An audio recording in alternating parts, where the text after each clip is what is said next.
से भक्तगण प्रसन्न ही होते हैं। ऐसे समय में देवऋषि आ जाएं तो वो भी प्रसन्नता का कारण बन जाते हैं।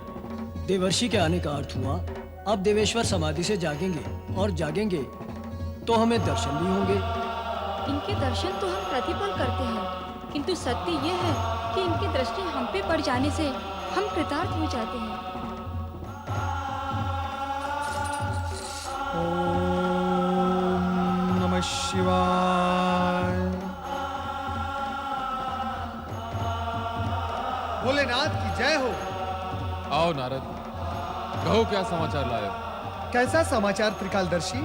वैसा जैसा तुम प्रायः लाया करते हो, कभी स्वर्ग लोक का तो कभी मृत्यु लोक का। धन्य है कि आपने पाताल लोक का नाम नहीं लिया। आप और आपकी लीला धन्य है। आप तो अंतर्यामी हैं, त्रिकालदर्शी हैं। आपसे क्या छिपा है? प्रभु, क्या आपको यह ज्ञात नहीं कि स्वर्ग तारकासुर के अधिकार में है और हमारे देवगण दीनहीन अवस्था में यहां वहां भटक रहे हैं? पृथ्वीलोक के विषय में भी क्या मेरे बताने पर ही आपको ज्ञात होगा कि वहां का प्रत्येक प्राणी एक ही प्रश्न पूछ रहा है कि दुष्ट तारकासुर का वध कब होगा? नारद, जब तुम्हें ज्ञात है कि मैं सर्वज्ञ हूं, तो मेरे पास क्या बताने आते हो? क्यों नित्य नए समाचार लाते हो मेरे पास? वो इस हेतु महादेव जी कि समाचार के नीचे दबी हुई समस्या का कुछ आप समाधान करें। मैं तो हर प्रकार से धर्म संकट में हूं। मैं जहां भी जाता हूं, प्रश्न मुझी से किया जाता है और मैं उत्तर नहीं दे पाता। तो आपके पास चला आता हूं तो आप भी मुझी से प्रश्न करते हैं, और वहां तीनों लोक के प्राणी ये जानने के लिए इच्छुक हैं कि मां शक्ति का आगामी अवतार कब होगा। तुमने क्या उत्तर दिया? देखा, आपने फिर मुझसे प्रश्न किया। मेरे पास उत्तर होता तो देता भगवान। उत्तर तो आपके पास है। मैं तो निरुत्तर होकर लौटा हूं वहां से। नारद, भला ऐसा कभी हो सकता है कि किसी प्रश्न का उत्तर मेरे पास हो और तुम्हारे पास ना हो? तुम भी तो त्रिकालदर्शी हो, ब्रह्मपुत्र। मात्र त्रिकालदर्शी होने से क्या होता है प्रभु? मैं त्रिनेत्रधारी तो नहीं हूं, मैं त्रिलोकीनाथ तो नहीं हूं। यदि मैंने आपके प्रश्न का उत्तर दे दिया और आपने क्रोधित होकर अपना तीसरा नेत्र खोल दिया, तो मेरे इस नारायण नारायण जाप पर तो विराम लग जाएगा ना प्रभु। आप लोग क्यों हंस रहे हैं? क्या मैंने ऐसा कुछ कहा जो नहीं कहना था? हाँ नारद, विषय बदलने में तो तुम निपुण हो।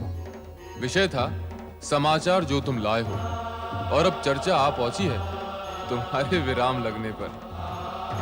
आपसे भय तो लगता ही है ना भगवान? असत्य भाषण न करो नारद। क्या मुझसे भयभीत होने वाला नित्य प्रति अपनी करताल बजाता हुआ मेरे पास आएगा? नारायण नारायण, अब तो विषय आप बदल रहे हैं महादेव जी। आपने ये नहीं बताया कि मां शक्ति आगामी अवतार कब ले रही है।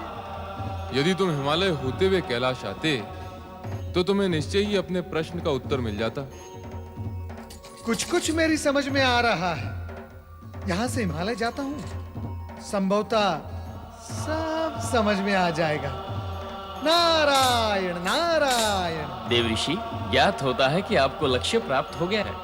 हाँ नंदी, देवेश्वर की कृपा से मेरी इस समस्या का समाधान तो हो गया। हिमालय राज के यहाँ पुत्री का जन्म होने वाला था। आहा, यही तो मां शक्ति का अवतार है। धन्य हो मां शक्ति, धन्य हो। धन्य हो मां शक्ति, आप धन्य हो।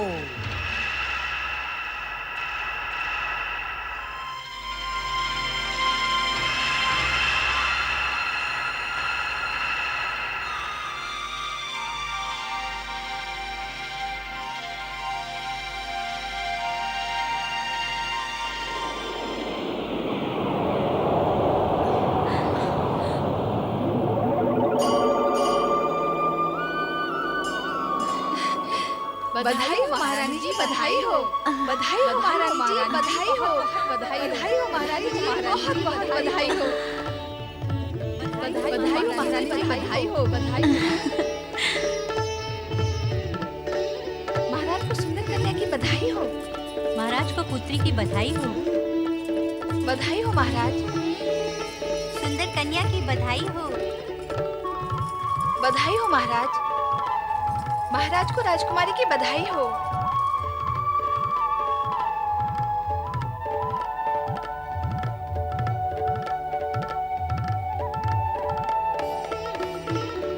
महारानी,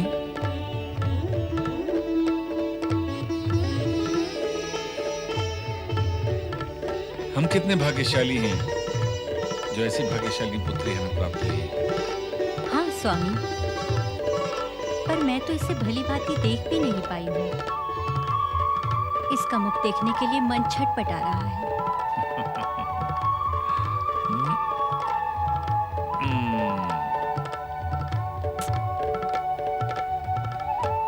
मैना रानी, ये तुम्हारी ही तो पुत्री है। इसे जब चाहे देखो, जितना चाहे देखो। अब तुम इसे देखो और मैं महामंत्री को इसके जन्मोत्सव का आदेश देकर अपनी प्रजा को भी अपनी प्रसन्नता में सम्मिलित करता हूं।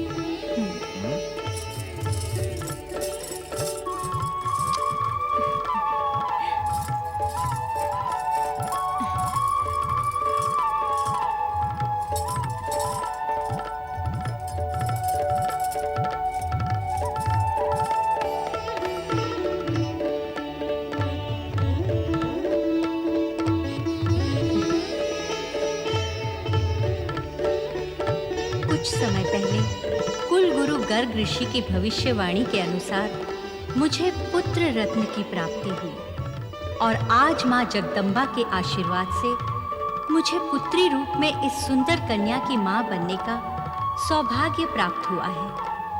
कितनी सौभाग्यशालिनी हूं मैं। आज मैं इतनी प्रसन्न हूं जिसकी सीमा नहीं। सती और मां शक्ति के वरदान स्वरूप ये सौभाग्यशाली दिन देखने को मिला है। आज मेरा स्वप्न पूर्ण हो गया है।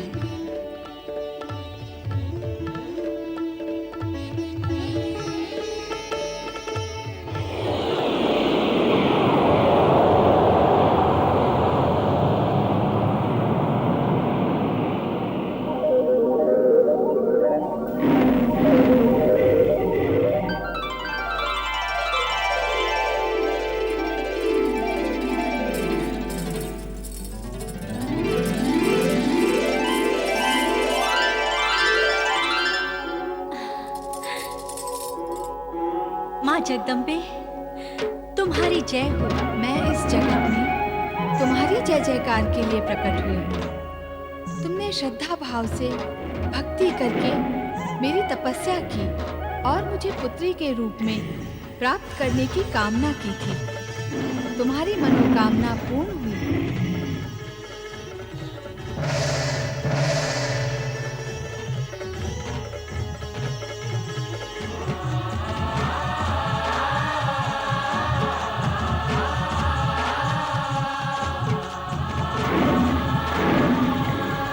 या देवी सर्वभूतेषु मातृरूपेण संस्थिता नमस्तस्यै नमस्तस्यै नमस्तस्यै नमो नमः।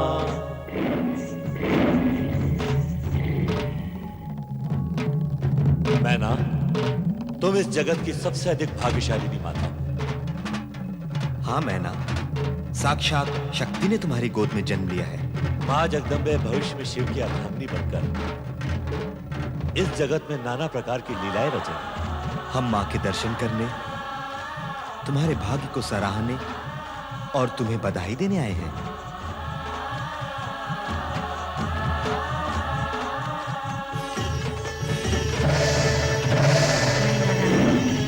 तुम्हारे द्वारा मेरी पूजा करना, मुझे पुत्री के रूप में प्राप्त करना और मेरा यहाँ जन्म लेना, ये सब कुछ पूर्व नियोजित और उद्देश्यपूर्ण है।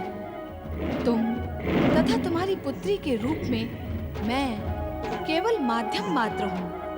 मैंने तथा ब्रह्मा विष्णु ने इस सत्य को प्रकट अवश्य कर दिया है कि मैं कौन हूँ, किंतु यह भी तुम्हारे मन के भय व शंका का निवारण करने के लिए ही किया गया है।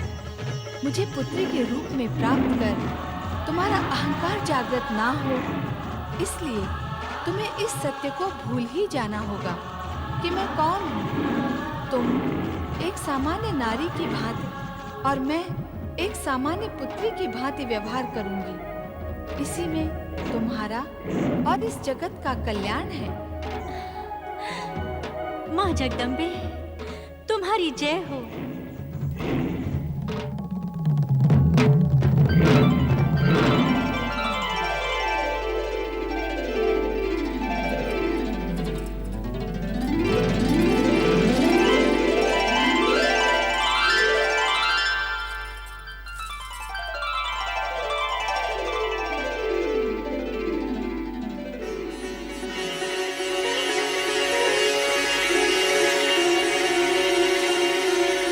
मेरी पुत्री,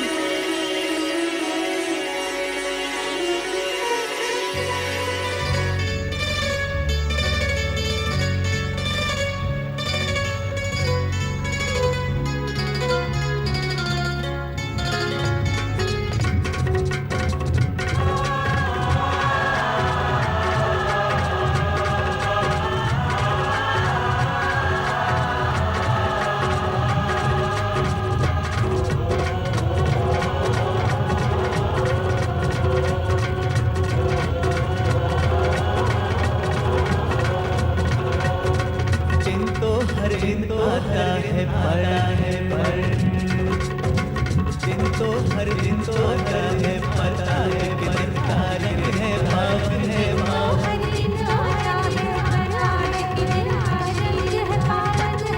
गिरिराज के घरे गिरिजा आई देती है कुर्बानी बधाई।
बधाई हो हिमालय राज, बधाई हो।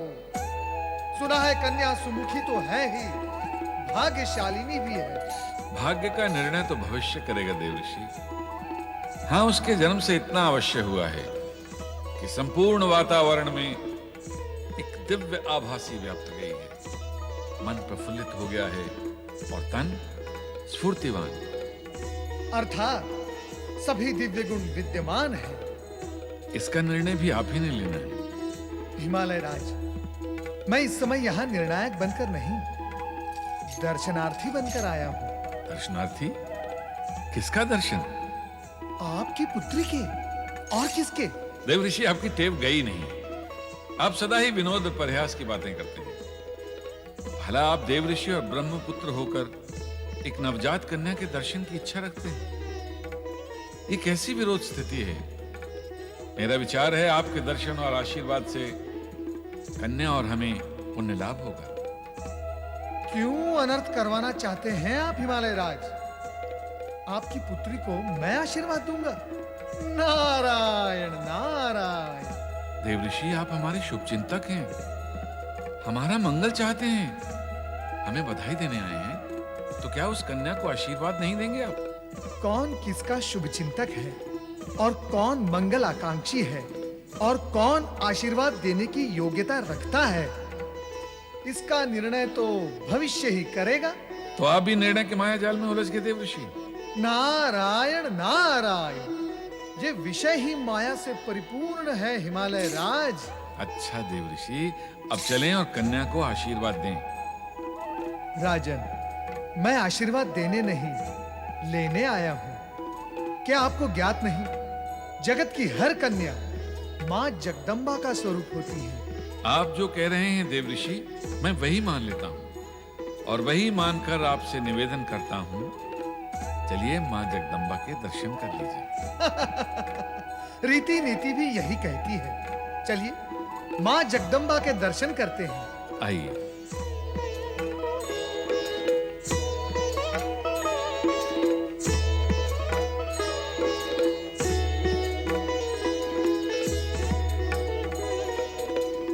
नारायण नारायण।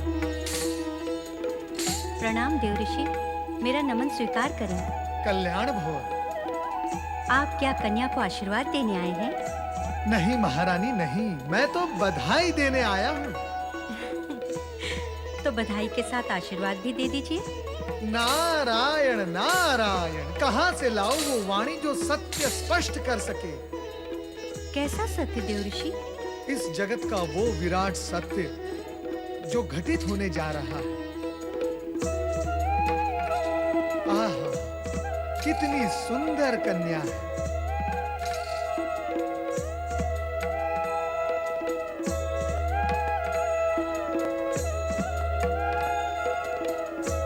ये रूप कितना सुंदर है, कितना पावन है, और वो रूप कितना अद्भुत।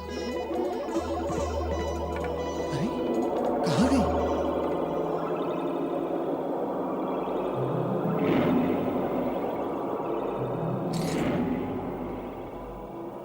आयुष्मान भव।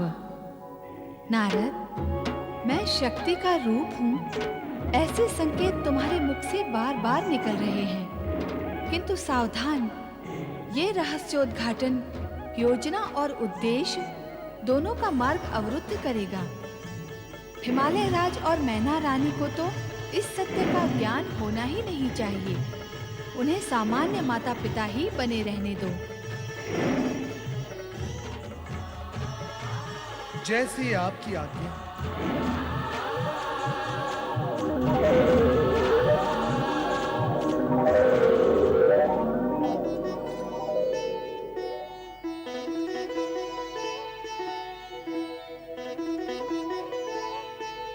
देवऋषि, आप किससे बातें कर रहे हैं? और बातें भी ऐसी जैसे जैसे किसी देवी से कर रहे हो।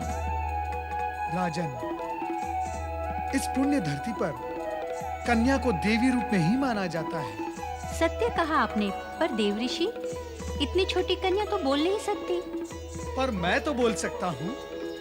जब बड़े इन छोटे शिशुओं के साथ संवाद करते हैं तो करते ही चले जाते हैं और ये शिशु केवल सुनते हैं और बड़े छोटे शिशुओं के संवाद भी स्वयं ही बोल लेते हैं। और बस मैं भी वही कर रहा था। आपकी लीला तो आप ही जाने देव ऋषि। हाँ, वो तो माँ जगदम्बा भी जानती हैं। महाराज, महारानी, अब मुझे आज्ञा दो। नारायण नारायण। वंदना।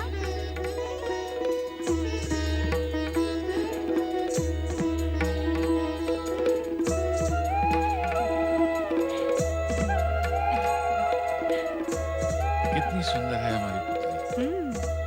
देव ऋषि सत्य कह रहे थे, हमारी पुत्री साक्षात देवी का रूप है। देवी है तो इसके सयानी होने पर इसके लिए वर भी तो कोई देवता खोजना होगा। अरे, अभी तो हमारी पुत्री ने जन्म लिया है और अभी से आपको इसकी विवाह की चिंता होने लगी। महारानी, पुत्री का पिता होते ही चिंताएं स्वयं द्वार पर आ खड़ी होती हैं। आप चिंता न करें,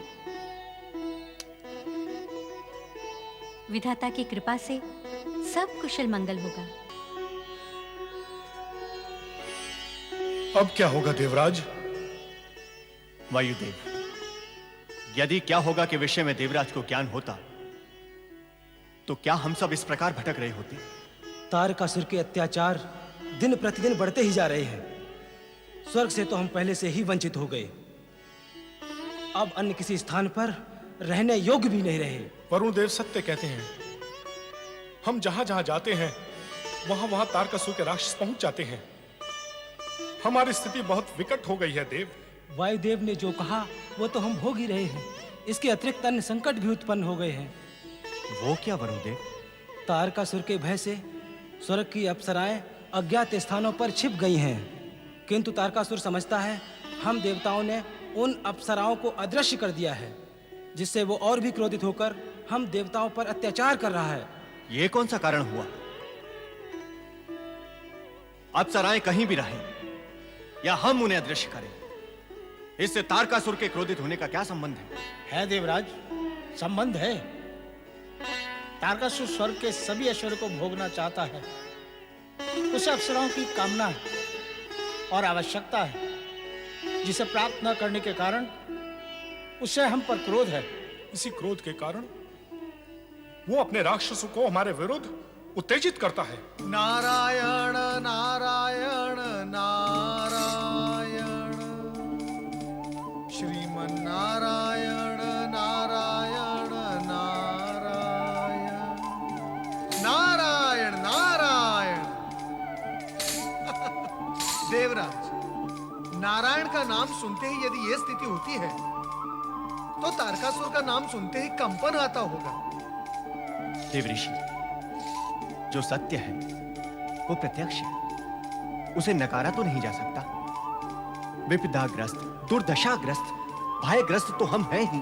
देवराज इंद्र, एक ही विषय पर बारंबार चर्चा करना, प्रश्न उठाना और उसका उत्तर देना मन में ग्लानि उत्पन्न करता है। आपका अभिप्राय क्या है देव ऋषि? वही जो सदा रहा है, और ये मेरा अभिप्राय नहीं है, ये तो विधि का विधान है और प्रकृति का नियम है। अपने कथन को स्पष्ट करें देवर्षि। अनेक बार कर चुका हूं, किंतु उसका लाभ न आप देवगण को हुआ है न इस जगत को। आप तो चक्र बनाने लगे देव ऋषि, अपना अभिप्राय स्पष्ट करें। आप देवगण की इस वर्तमान दुर्दशा का मूल कारण नवीन नहीं, फिर देवताओं की ओर से मानव प्राणी को सदा ये संदेश प्रसारित होता रहा है कि कर्म का फल निश्चित है, सत्कर्म का सत्परिणाम और दुष्कर्म का दुष्परिणाम। समझ गया मैं, समझ गया मैं देवऋषि। हमारी वर्तमान दुर्दशा के मूल में हमारे ही कर्मों का हाथ है।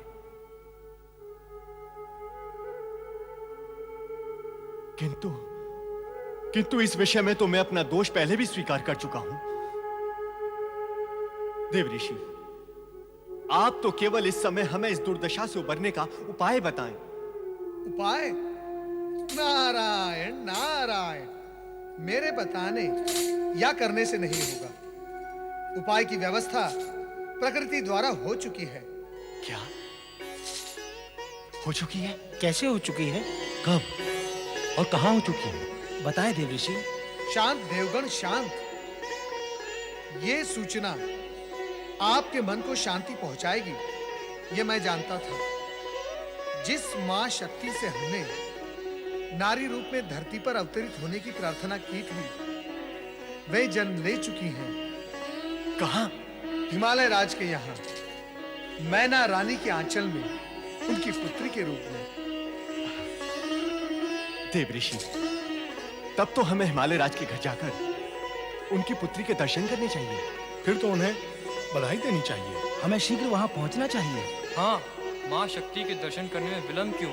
आप देवगण यदि भूल पर भूल करते रहेंगे तो इस दुर्दशा और विपदा से कैसे मुक्ति संभव होगी? अब क्या हुआ देवऋषि? आप लोग यदि हिमालय राज के यहाँ बधाई देने के लिए जाएंगे तो क्या तारकासुर के राक्षस आपका पीछा नहीं करेंगे? मां शक्ति के अवतरण का रहस्य भी वे राक्षस जान लेंगे और आप लोगों के प्रति और भी हिंसक हो जाएंगे। तो फिर क्या करें देवऋषि? समय की धैर्यपूर्वक प्रतीक्षा करें।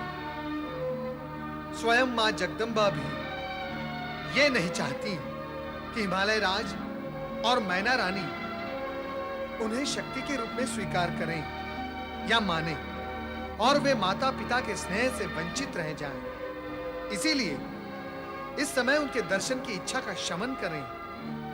समय आने पर उनके चमत्कार प्रकट होंगे और वे स्वयं भी प्रकट होंगे। हाँ, यही उचित होगा देवऋषि।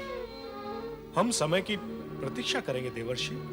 समय की प्रतीक्षा तो करनी ही पड़ेगी वायुदेव, और यही उचित होगा। नारायण नारायण। हिमालय राज के यहाँ शक्ति द्वारा पुत्री रूप में जन्म लेने के पश्चात भगवान शिव का हृदय एक विशेष भाव से भर उठा। ऐसा भाव जो उन जैसे वैरागी के मन में इससे पूर्व कभी नहीं आया था। देवताओं ने तारकासुर वध के लिए शिव के मन में सांसारिक और भौतिक भाव जागृत करने की योजना बनाई, किंतु त्रिकालदर्शी शिव इसके लिए तत्पर नहीं थे। नारी रूप में शक्ति तो देवताओं की प्रार्थना पर अवतरित हो चुकी थी, किंतु शिव की सहमति और सहयोग के बिना कार्य अपूर्ण ही था। जन कल्याण के लिए तारकासुर का वध आवश्यक था, और इसके लिए आवश्यक था शिव के मन में राग वृत्ति का उत्पन्न होना। शिव लोक कल्याण के लिए तो तत्पर थे, किंतु इस मार्ग में उनका वैराग्य बाधक था। ऐसी स्थिति में शिव के ललाट पर एक स्वेद बिंदु उभरा और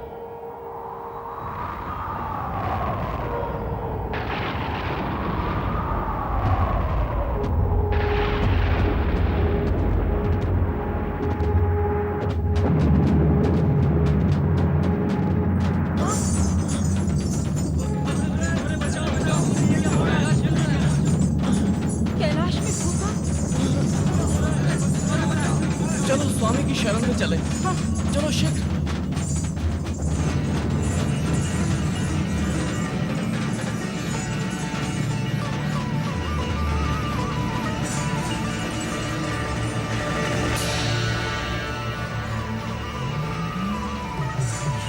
मेरा पुत्र। ये कौन बालक है? ये मंगल है, मेरा पुत्र। और आप कौन है देवी? अरे, मुझे अपना परिचय देना होगा। मैं हूँ पृथ्वी, धरती, जिसने तुम्हें धारण किया हुआ है। मंगल, मेरे पुत्र, मेरे लाल।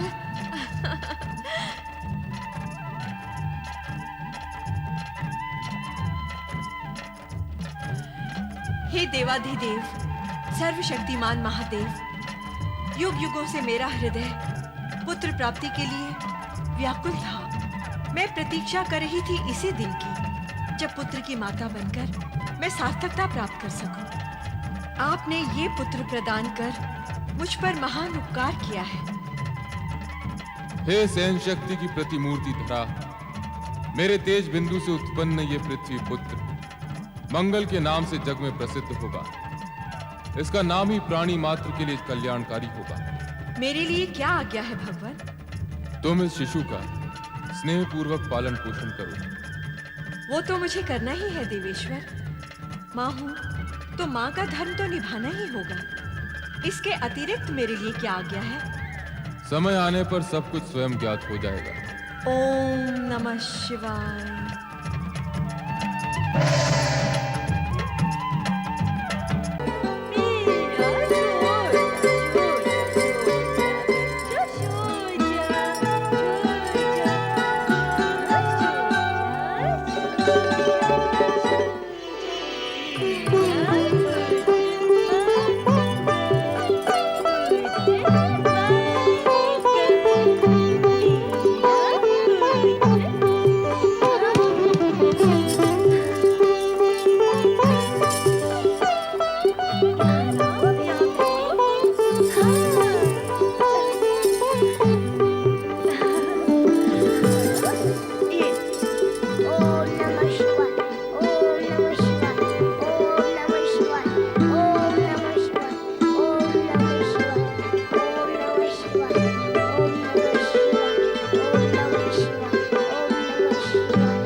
माँ के कोमल हृदय पर प्रहार करना शुभ होता है क्या? अब प्रश्न और तर्क मत करना अपनी माता से। मैंने कहा था ना, ये आयु खेलने कूदने और खाने पीने की होती है। मैंने कहा ना कि मेरी इच्छा खाने पीने खेलने कूदने में नहीं है। मंगल, ये आयु खेलने में रुचि लेने की होती है। तू बालक है, मैं माँ हूँ। मुझे तेरा बालकपन भी तो देखना है, उसका आनंद भी लेना है। नहीं, मुझे शिव जी का नाम ले दो। ओम नमः शिवाय, ओम नमः शिवाय, ओम नमः शिवाय, ओम नमः शिवाय। नारायण नारायण नारायण, श्रीमन नारायण नारायण नारायण। पधारिए देवऋषि, मेरा प्रणाम स्वीकार करें। कल्याण भव। विधाता आपके आशीर्वाद को शीघ्र ही फलीभूत करे। तुम्हारे शब्दों और नेत्रों से तुम्हारे मन की पीड़ा बाहर आ रही है पृथ्वी देवी। मन के भीतर रहने के लिए पीड़ा को स्थान छोटा पड़ गया है देवऋषि, इसीलिए वो बाहर आ रही है। पीड़ा का कारण क्या है देवी? देवऋषि, दुखी प्राणी आपसे पीड़ा का उपाय पूछते हैं, कारण तो आपको ज्ञात होता ही है। तुम्हारे अतिरिक्त तुम्हारे परिवार में तुम्हारा पुत्र मंगल है। मेरा विचार है उससे हुआ मतभेद तुम्हारी पीड़ा का कारण हो सकता है। आपका अनुमान सत्य है देवऋषि, किंतु मंगल तो अभी निरा बालक है। इस आयु में मत और भेद दोनों से ही वो अछूता होगा। वैसा मतभेद नहीं जैसा आप समझ रहे हैं। देवी, मतभेद और मनभेद के आकार प्रकार होते हैं, ये तो मुझे ज्ञात है, किंतु वैसा और जैसा का ज्ञान मुझे नहीं। देवऋषि, विनोद करना तो आपका स्वभाव है, किंतु इस समय मैं अत्यंत दुखी हूँ। देवी, तुम्हारे दुख में मैं पूर्ण रूप से सहभागी हूँ, किंतु तुम्हारा दुख क्या है वो तो बताएं।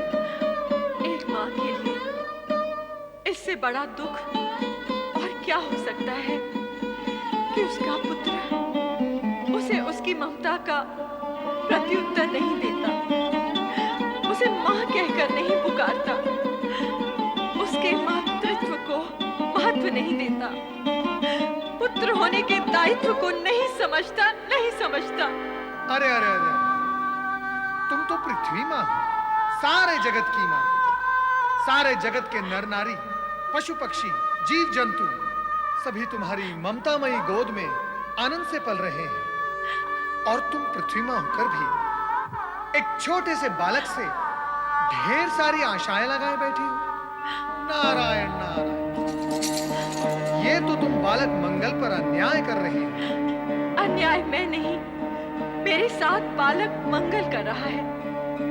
उसकी एक माँ नाम की पुकार सुनने के लिए मैं तरस गई हूँ।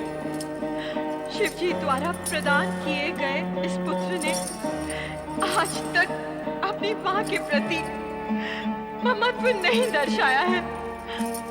देवी, तुम्हारा हृदय तो विशाल है, तुम क्यों बालक के बाल व्यवहार से इतनी गंभीर हो रही हो? तुम्हें तो भगवान शिव के प्रति कृतज्ञ होना चाहिए, जिन्होंने तुम्हें पुत्र प्रदान कर मंगल को पृथ्वी पुत्र का नाम दिया। मंगल तुम्हारा पुत्र है और तुम मंगल की माँ हो। ये सत्य सारा जगत जानता है, और यही सत्य तुम्हारे लिए आनंद का कारण होना चाहिए। प्रकृति के नियमों के प्रति सजग रहकर धैर्य से काम लो।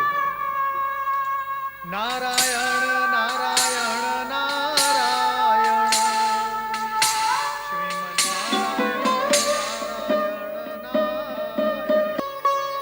पार्वती। पार्वती को पुकार रही हो? हाँ, पता नहीं कहाँ चली गई, अपने कक्ष में भी नहीं है।